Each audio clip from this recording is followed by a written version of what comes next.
speak to political commentator John Burnett, who joins me live now. John, good to have you with us.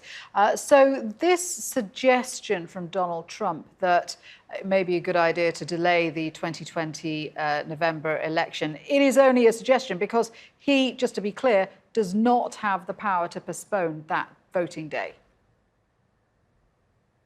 No, but what he does have the power to do is bring everyone's attention to the vulnerability of our election if there is mass mail-in voting by many of the states, namely blue states.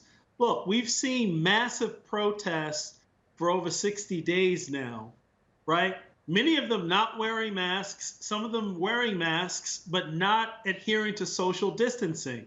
There's no greater protest than actual voters going to the voting booth to actually vote for the person that they believe that they are closely aligned in terms of values and the direction in which they want the country to go.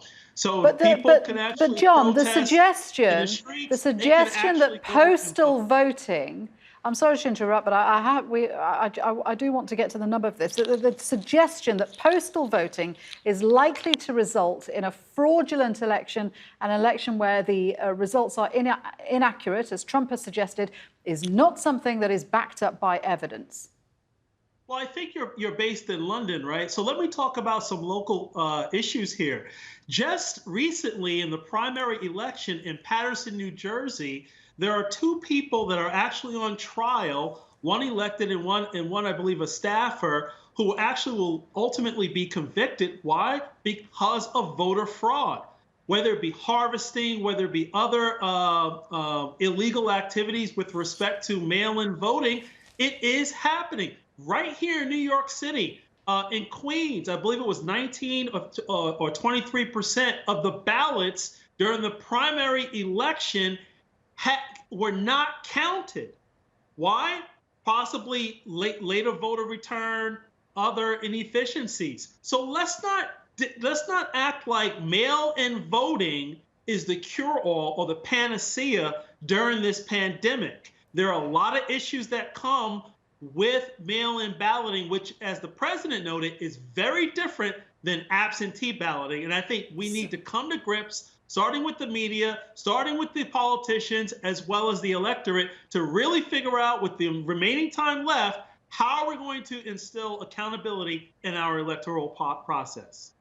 Okay, there are, I mean, cynics would say that the reason President Trump is attacking the increase in postal voting because, of course, of the coronavirus pandemic is because he's not going to like the results when they come in. Is there a suggestion that President Trump will not accept the results if he doesn't win?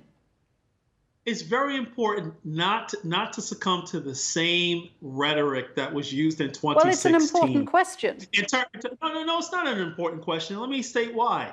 Because the same thing was said in 2016. When Hillary Clinton wins, will Donald Trump be willing to accept the results? It's the same talking point.